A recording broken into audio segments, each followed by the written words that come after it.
Це чітка ознака, що Путін випробовує світ, чи приймуть вони це, чи змиряться. Rusia melancarkan serangan udara terbesarnya di Ukraina pada Minggu 7 September 2025. Angkatan Udara Ukraina melaporkan sebanyak 805 pesawat tak berawak dan 13 rudal telah diluncurkan Rusia ke wilayah Ukraina. Korban jiwa pun berjatuhan, termasuk perempuan dan bayi. Serangan pada Minggu juga menjadi kali pertama Rusia menyasar gedung utama pemerintah Ukraina di Kiev. Lalu apa yang sebenarnya diincar Rusia dari serangan terbesar ini? Simak jawabannya dalam video berikut.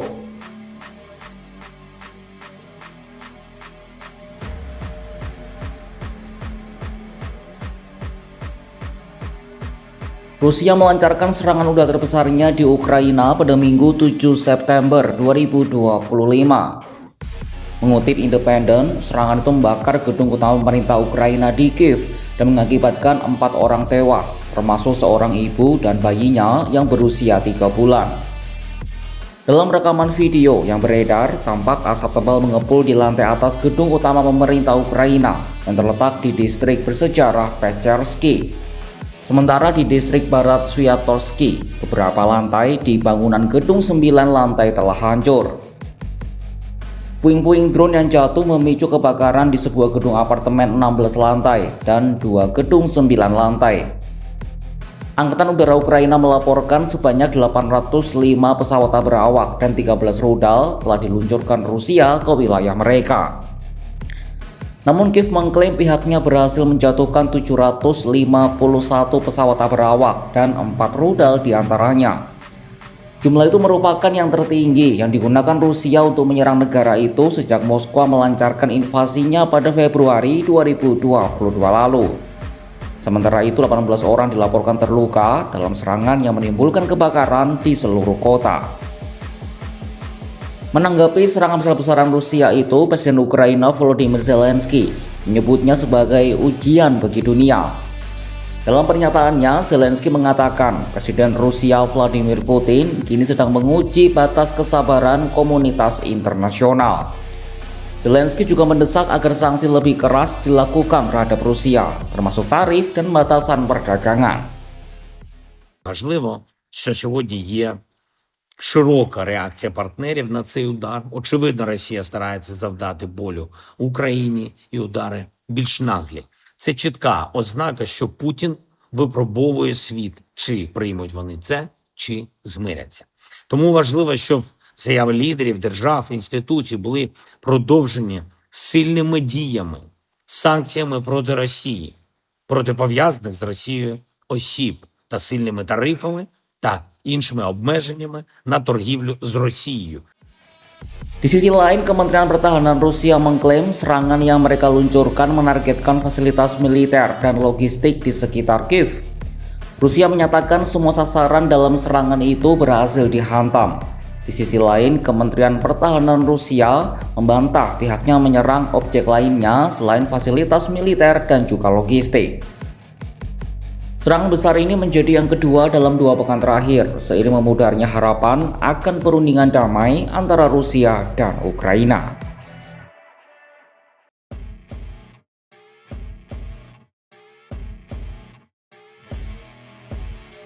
Serangan udara Rusia ke Ukraina meningkat pesat sejak Juni 2025. Adapun data menunjukkan bahwa serangan pada Minggu menjadi yang terbesar sejak perang dimulai pada Februari 2022. Serangan terbesar sebelumnya terjadi pada 9 Juli saat Moskwa menembakkan 741 drone dan juga rudal.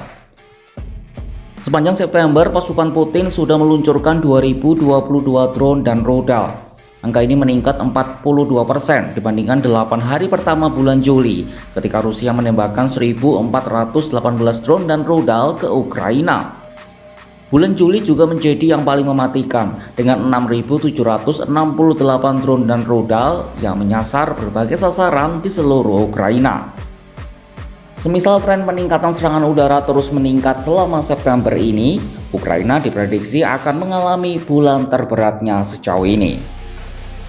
Analisis dari Institut Studi Perang menunjukkan Moskwa secara konsisten meningkatkan serangannya sejak 2022. Titik percepatannya terjadi usai perundingan bilateral antara Rusia dan Ukraina di Istanbul pada 15 Mei 2025. Selama negosiasi, kedua negara sepakat untuk melakukan pertukaran tahanan dalam skala besar, tetapi gagal mencapai konsensus untuk mengakhiri pertempuran. Sejak perundingan itu, Putin telah meluncurkan 16 serangan gabungan yang menyasar 400 target udara. Serangan pada hari Minggu tersebut juga jadi serangan gabungan kelima yang melibatkan lebih dari 500 drone sejak KTT AS Rusia di Alaska pada 15 Agustus 2025. Seorang peneliti di Program Pertahanan dan Keamanan Transatlantik di Pusat Analisis Kebijakan Eropa atau SEPA, Federico Borsari, mengatakan tentara Rusia telah merencanakan peningkatan serangan setidaknya selama 1 tahun ke belakang. Selama lebih dari 3 tahun, Rusia disebutnya gagal secara efektif mengurangi kapasitas produksi Kiev. Tentara Rusia juga gagal menciptakan rasa panik dan takut di antara penduduk agar mereka menjelek-jelekan pemerintah dan mengurangi efektivitas di garis depan. Inilah alasan kenapa Rusia kini lebih taktis dalam tujuannya untuk meningkatkan kerusakan terhadap infrastruktur penting Ukraina, sembari juga menargetkan sumber daya manusianya. Jika berhasil, dampaknya dapat mengurangi kemampuan pasukan Ukraina untuk merekrut personel baru. Sementara serangan besar-besaran berdampak 3 hal. Selain menjadi berita utama, juga akan melumpuhkan pertahanan udara Ukraina plus merusak moral penduduk mereka. Di balik angka-angka serangan ada nyawa yang terenggut. Ada seorang ibu dan bayinya yang tidak sempat menyaksikan dunia lebih lama. Ada gedung-gedung bersejarah yang kini hanya tersisa abu dan puing. 805 drone, 13 rudal, dan ribuan lainnya di bulan-bulan sebelumnya bukan sekadar hitungan. Itu adalah pesan bahwa perang ini belum akan selesai, bahwa negosiasi yang gagal telah diganti dengan dentuman. Rusia menyebut hanya menargetkan fasilitas militer. Ukraina menyebut ini ujian bagi dunia. Dan di tengah klaim yang saling bertabrakan, yang pasti hanya satu, semakin banyak warga sipil yang kehilangan rumah, kehilangan harapan, dan kehilangan hidupnya. Saksikan kabar lainnya hanya di kanal YouTube Kompas.com.